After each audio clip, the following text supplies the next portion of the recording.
Now, the latest from ITV News Meridian in the south.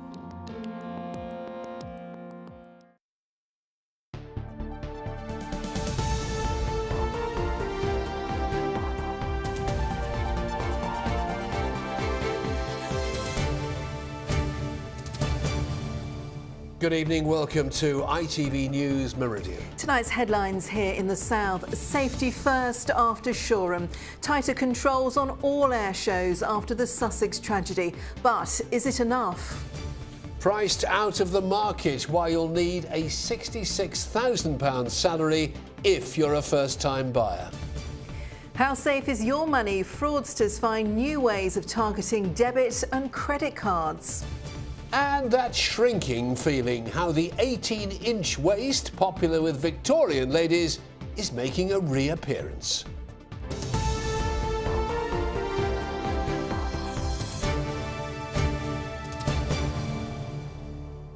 Good evening to you. It was the country's worst airshow disaster in more than 60 years, killing 11 local men.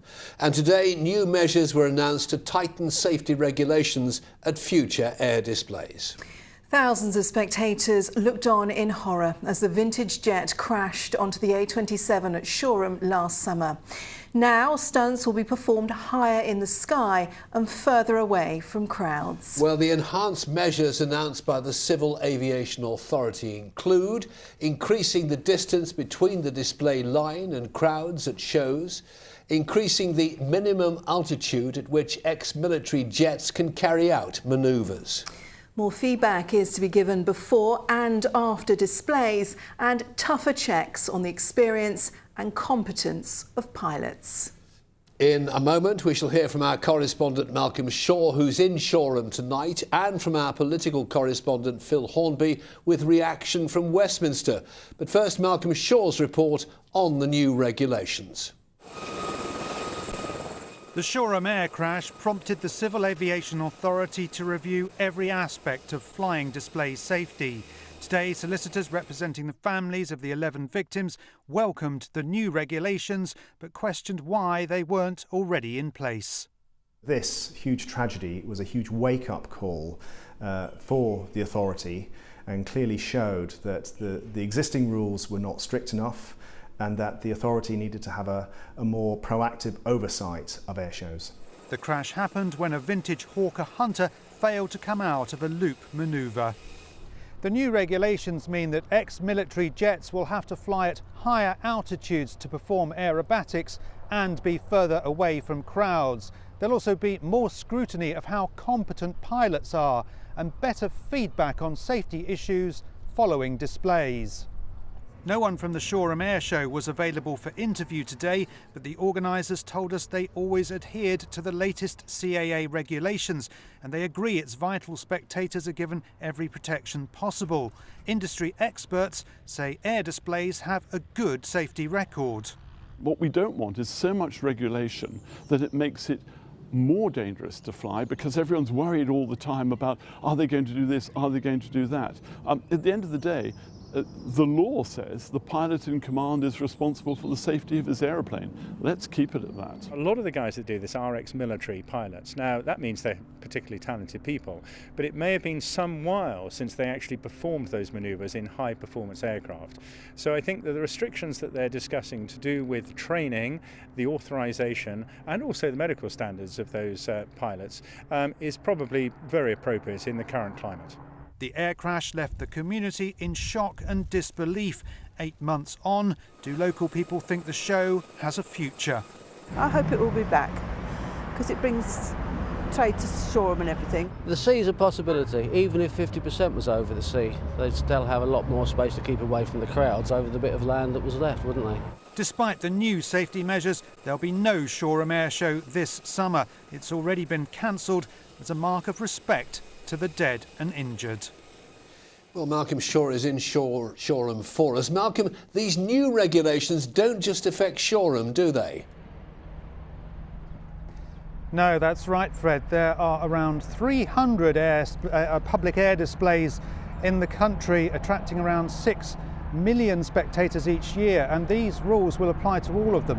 One of the biggest, of course, is Farnborough. They have welcomed these new rules, but say they have their own regulations which are even stricter. But this safety does come at a cost. The CAA is putting up its charges, and some of the smaller air shows around the country have already been cancelled as a result.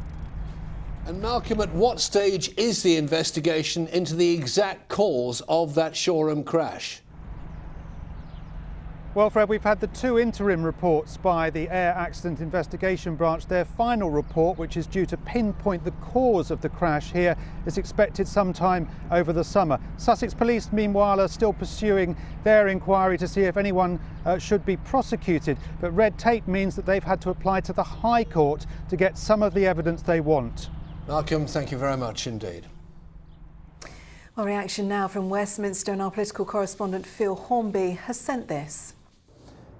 Well, the local MP, Tim Lawton, has obviously been following this extremely closely over the months. He's with me now. What's your reaction to this report today? Well, I think it's a good report, and I think the Civil Aviation Authority acted quickly in the first place to bring in various restrictions, and we've now got their final report to say how air shows like Shoreham can operate in the future. So it's a good report. There are some sensible recommendations there about minimum heights the planes can fly out, making sure the crowd is separated further. But you still have some concerns, don't you? Well, and the risk assessments need to be done properly. But a lot is hinged on the flying display directors. They're the people who get commission to run the actual air shows. And I think we could do a bit more in terms of making sure that those people are well qualified, they've got training, that they've got up-to-date experience about the risks attached to these sorts of planes. So I think there's a little more work in progress still to be done there. Because at the moment anybody could do that role, it appears. You don't need to be qualified. Well, technically, you don't have to have a specific qualification to get a licence to run an air show. You need to be deemed a fit and proper person, so probably you and I wouldn't get that licence. But I think we need more assurances that the person who has big power, big responsibility over a big air show like Shoreham and other air shows around the country know exactly what they're doing, what to expect, and what the risks to people in the air show and on the ground actually amount to, and they can make the right risk assessment and the right arrangements. And briefly, how concerned are you that increasing the charges from the CAA are going to maybe price some air shows out of existence? Well, I think that's really important because we need a proportionate response, and I think that's probably what we've got here. We could have lots more regulation, as they do in the States, and we could regulate air shows out of existence. And there's already a concern that the increased charges the Civil Aviation Authority brought in will mean that some of the smaller air shows just will not be financially viable. So we need common sense, we need proper safety measures, but we also need a proportionate response. And I think by and large that's probably what the CAA have come up to. But we don't know still what the final results are of the actual investigation into the accident. Tim Lawton, thank you very much indeed, and we should get that full report end of May, beginning of June, something like that. Phil Hornby there. In other news, a sergeant and 4 police constables could face police charges following the death of a man with epilepsy in police custody. Duncan Tomlin, who was 32, died in hospital in July 2014, 2 days after being restrained and put into a police van in Haywards Heath. A man's died following an accident involving 2 motorbikes and a lorry in Hampshire. The 63-year-old was travelling on Stockbridge Road near Andover. His bike collided with 2 other vehicles near Leckford Golf Club. A man has been arrested. 2 teenagers suffered minor injuries when a double-decker bus crashed into a low railway bridge in Southbourne in Bournemouth. The roof of the bus ripped off near to Starfield School at 8:30 this morning. The train line had to be closed while engineers assessed the damage. Bus services are replacing trains between Oldham and Farnham today over safety fears on the track. Network Rail has closed the line because of concerns an embankment could collapse. Speed restrictions have been put in place since the beginning of the month, but they decided to carry out emergency works with heavy rain being forecast. It's not clear when it will reopen. A £45 million development to improve ferry links between Portsmouth and the Isle of Wight has been given the go-ahead. Wightlink Ferries is to upgrade facilities at Fishbourne, including a new double-decker boarding ramp, and a new ship will come into service in 2 years' time. Southampton Football Club today announced a new deal with kit manufacturers Under Armour, which will see the brand supply kit to Saints for 7 years. The deal, confirmed by Chairman Ralph Kruger, included pledges to support the club's work in the community, giving kit to 5,000 local children and supporting the development of girls' football within the academy and a top-flight women's team. For us, fighting to stay in single digits in the standings every year is our first and foremost goal, and to push into Europe is our dream every season. But we've come a long way in a short period of time. There's 100 new people working in and around St. Mary's here in the last 2 years, and this is just another signal for the exciting times ahead for Southampton Football Club. Yes, exciting times for the Saints, and for more on all of our stories, do head to itv.com/Meridian. Any views or news, do please give us a call. This is the number to ring, 0808 1010 095, 0808 1010 095, or you can get in touch via Facebook, or should you prefer, why not send us a tweet at ITV Meridian.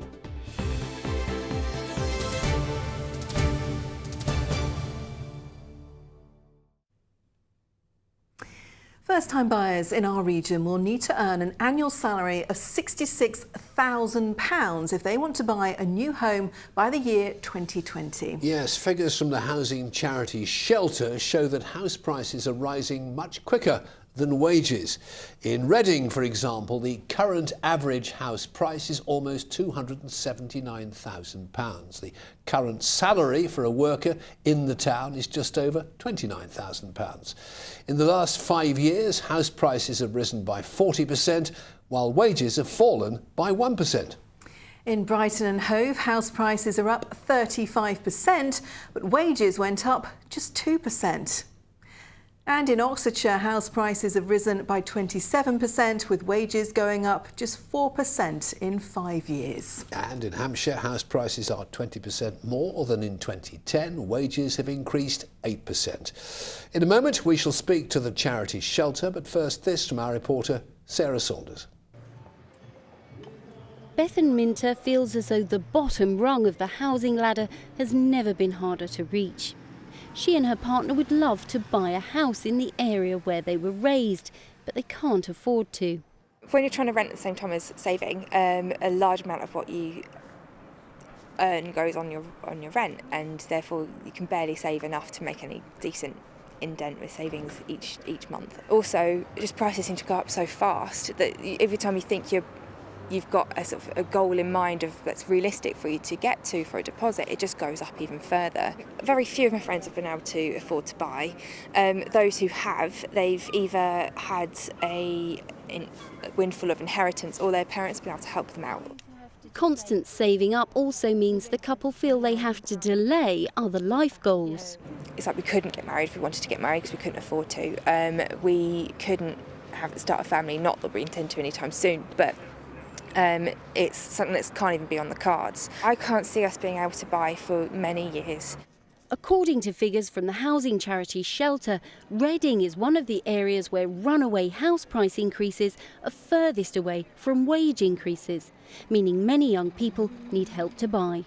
People who haven't got parents who can support them, young people, they're never ever going to get on the housing ladder in Reading, I don't think, ever. And it's bad enough now. It's my daughter's just trying to buy a house, and it's hard for them. For me, it's just seemed like an impossible journey. I know my parents can't help me out as much, so it's very, very tough. And I think a lot of people are going to be looking to move out of the area, which isn't going to help us economically inside Reading. We're not getting larger as an island, are we? So more houses are needed, and they're not building them fast enough. Just supply and demand. So as house prices continue to rocket, many young people, like Bethan, face a lifetime of renting. Sarah Saunders, ITV News. Reaction now from Kate Webb from Shelter in our London studios. Kate, house prices, you claim, are rising 8 times faster than the average wage. First-time buyers will need a salary of £66,000 to get on the housing ladder in just a few years. This is fast becoming a crisis, isn't it? Absolutely. I mean, we're returning to the days where home ownership is really only an option for people on very, very good salaries. For most people, earning that kind of money and having a deposit in excess of £60,000 is just a pipe dream. Social housing, private renting, are the government and local councils doing enough? At the moment, no. There's been a lot of very warm words from government and they're certainly realising they're scared of the problem. But there needs to be far more emphasis on building genuinely affordable homes that people can actually afford to buy or rent, not just homes for the better off. In a sense, can first-time buyers help themselves by avoiding places like Reading, Brighton, Buckinghamshire and West Berkshire, where house prices are really soaring, and buying in parts of Hampshire, West Sussex and the Isle of Wight, where they're more stable? Or is that being too simplistic? Unfortunately, it is a bit too simplistic. I mean, as always, there are hot spots and cool spots, but when we looked at the figures, there is nowhere which is genuinely affordable for first-time buyers. And there's also the question of how much disruption people should be expected to kind of just endure in their lives. If this problem isn't addressed and soon, what's it going to mean for the homeless situation in our country? Homelessness has already been rising over the past 5 years, and our concern is unless we fix this, it's only going to get worse. When people on average and above average salaries are struggling, the idea that people on low incomes are going to be able to house themselves is just ridiculous. Such a serious problem. Kate Webb from Shelter, thanks for joining us. Now, many of us now rely on contactless technology, but as demand grows, so are the number of criminals abusing it. Yes, last year contactless crime cost £2.8 million, and as David Wood now reports, criminals are becoming ever more inventive about ways of getting hold of our money, and new technology can make things easier for them. Whether it's in our wallets or on our phones, we carry personal information every day. And it's becoming big business for online criminals desperate to get their hands on our cash. And Paul Hurst found that out to his cost. He received a call supposedly from his internet provider, and as he spent 6 hours talking to them, his computer was hacked. And then he read out his bank details. More than £5,000 was stolen from his account. It's a lot of money, especially when you're not working, and my wife's a pensioner. It was a lot of money to lose. It was earmarked for, you know, quite a few things which have gone now. It never left me for weeks after. You know, there was always that reminder that you'd been scammed and you'd lost all that money. And thefts using our contactless credit or debit cards are on the rise. It accounted for £2.8 million worth of losses to the UK last year. That's out of total card spending of £7.75 billion. But in the same period, fraud involving online and telephone banking leapt by 72%, meaning criminals managed to pocket a further £170 million. This year, about 1 million households in Britain will suffer a traditional property crime, such as burglary or car theft. Over 2 million households will be the victim of some kind of fraud or scam, the great majority of which will be online or electronic. But policing that fraud isn't easy, and the prosecution rate isn't high. But I think the important thing here is that we shouldn't just measure success on prosecutions. I have a disruption team out there. We take down around 4,000 websites a month which are fraudulent, which are stealing people's data, which I think is pretty good for what we're trying to achieve. So the threat from criminals is changing, but the advice isn't. Police say as we lock our homes, we should do the same online and protect our financial details. David Wood, ITV News. And the Tonight programme, How Safe Is Your Money? On ITV here this evening at 7:30. Now, if you fiddle with the remote control and put us on mute, chances are you'll struggle to work out exactly what we're saying. Please don't do it right now, though. Lip reading can be quite a challenge unless it's something that you do all the time. But what if technology could do it for us? Well, a team of computer scientists has been programming computers to lip read, as Lauren Hall will tell us. When someone's talking to you, you listen and you look. You may not realise, but when we're face to face, most of us are lip reading. Try this. What can you hear? Ba ba, ba ba, ba ba. How about now? Ba ba, ba ba, ba ba. It's known as the McGurk effect. Each time you heard the same noise. We only changed the picture, not the sound. But because we lip read, when it looks different, it also sounds different. We do lip read, but there's a long gap between the sort of lip reading that we do as everyday humans and the sort of lip reading that superhumans do, trained lip readers and people who are deaf. Let's give it a go. Do you have any ideas of what any of these people are saying to you?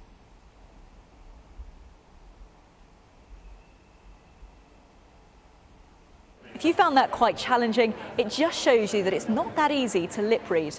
It's why a team of computer scientists are developing technology which can decipher what someone's saying, even if you can't hear them. And they say it can make a big difference to our everyday lives. Many of us use speech recognition technology on our phones, but it has limitations in noisy environments, like cafes or outside by a busy road. Where is the nearest bus stop?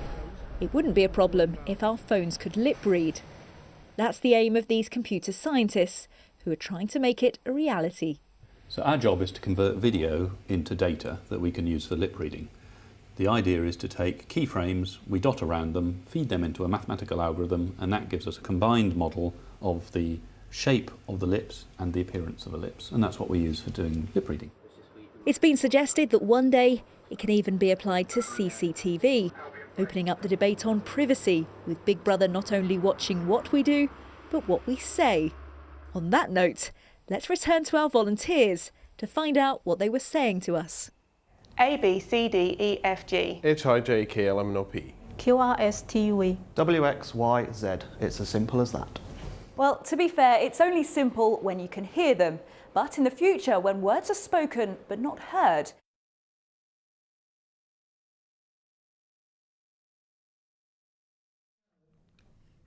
We're probably better like that. I think we would be. A lot of people would say so. Now, Irish band The Cause have announced they'll be performing at Blenheim Palace this summer. The group reformed last year after a decade away from music. They've just had their first look inside the palace. Kate Bunkle was there. It's amazing you can actually be born here. The Cause get a first glimpse inside the Great Hall at Blenheim Palace. I love the costumes are here already. Every detail is stunning, and we're only just here and starting to take it in. Amazing that somebody can be born like, you know, Winston Churchill and grow up here. I mean that's like that. That's kind of, it's awesome to think that that's going to be your front entrance to your house, considering where we come from. You know what I mean? Like, it's just a whole different thing. I have a feeling that I'm Elizabeth Bennet, sneaking around Darcy's house. Yeah, waiting for Darcy to come out of the river. She's going to come out of the water any second. Yeah, that's amazing. At the height of their fame, The Cause sold over 40 million albums and won a Brit Award. Then they had a decade away from the spotlight to raise their families and have only just returned with a new album.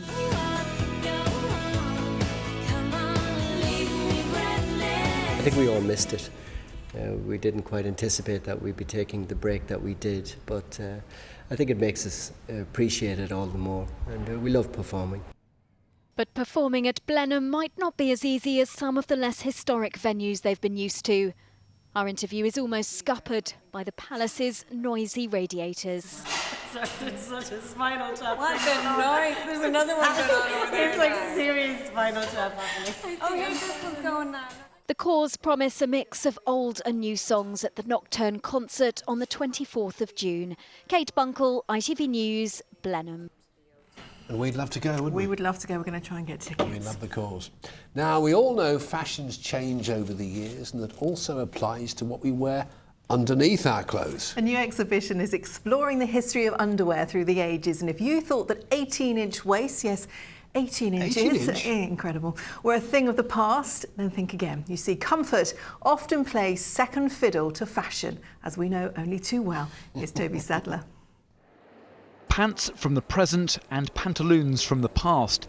It is all here. More than 200 years of underwear history revealed for the first time. So this case looks at the extremities of corsetry. In particular, it looks at tight lacing. So this corset here is from 1890, and it is heavily boned and reduces the woman's waist right down to 18 inches. So it's pretty extreme. And we talk about this as though this is something that we've really moved past and left behind, but we actually still have modern day equivalents. So we have a waist trainer by the Waist Gang Society, which is worn by celebrities such as Kim Kardashian and has really popularised a whole new ideal body shape. The exhibition also explores our changing tastes. The lingerie-inspired dresses worn by Kate Moss and Gwyneth Paltrow attract the cameras, but little moral outrage these days.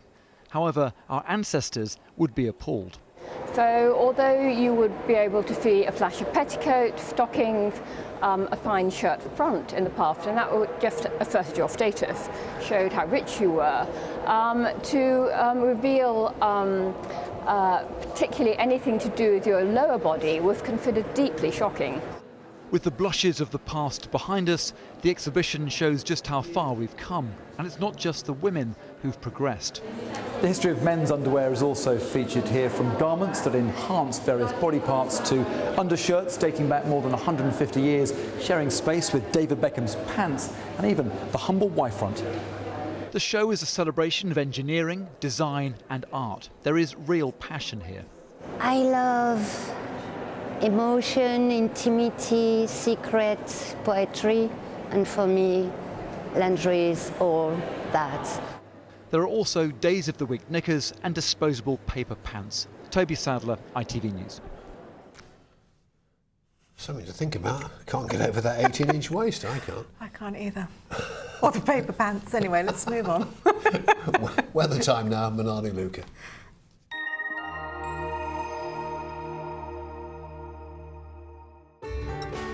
From blizzards to pool, driving through Europe. Eurotunnel the Shuttle sponsors ITV Meridian weather. Hello there, good evening to you. We're in for an unsettled spell of weather over the next 24 hours. Rain tonight, further showery outbreaks of rain for tomorrow, but there is some good news because as we head into the weekend, high pressure gradually building. It's looking drier overall, although temperatures will be cooler.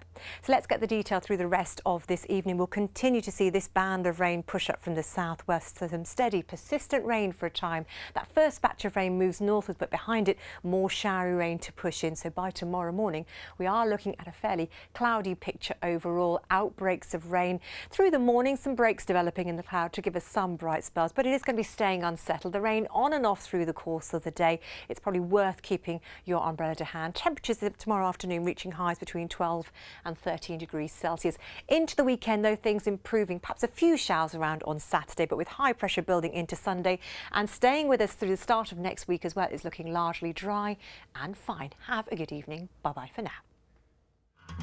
Eurotunnel the Shuttle sponsors ITV Meridian weather.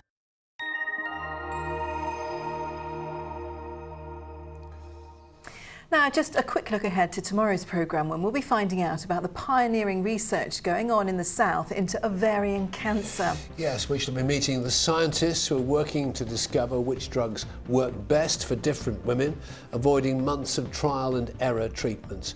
And we'll also be talking to the volunteers taking part in the study that is bringing new hope. That is tomorrow at 6 o'clock.